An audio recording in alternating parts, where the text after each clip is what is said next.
বাবুরহাট যেতে এখানে কিছু একটা আদিবাসী বস্তি রয়েছে।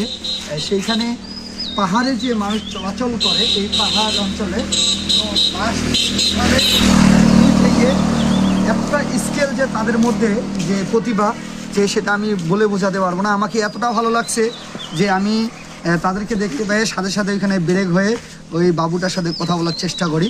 তো আমরা দেখতেছি এগুলো নিয়ে বেড়াচ্ছে, কিভাবে বেড়াচ্ছে।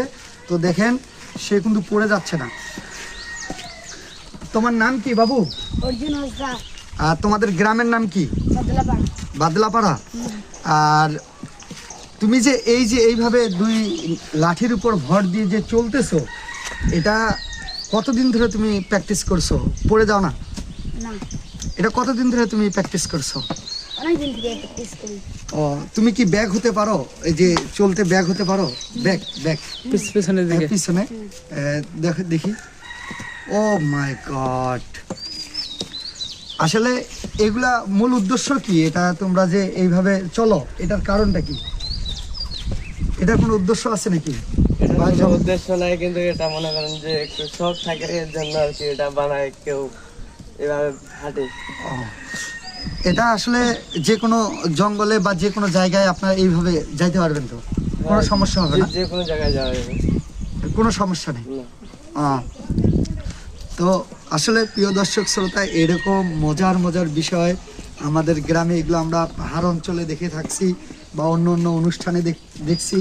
তো আজকে আমি সরাসরি দেখে আমার অনেকটাই ভালো লাগলো যে ছোট্ট একটি ছেলে কিভাবে লাঠির উপর ভর দিয়ে সুন্দরভাবে চলতেছে।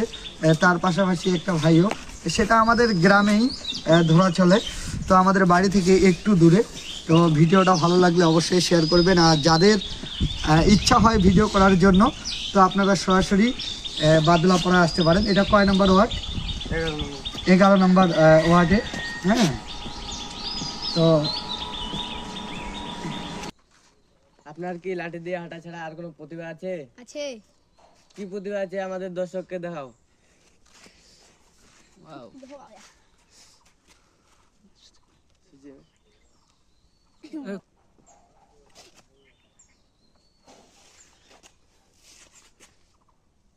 পুরা পুরা বিশ্ব চ্যালেঞ্জ, পারলে আমার মতন ডুয়েট করে দেখাও।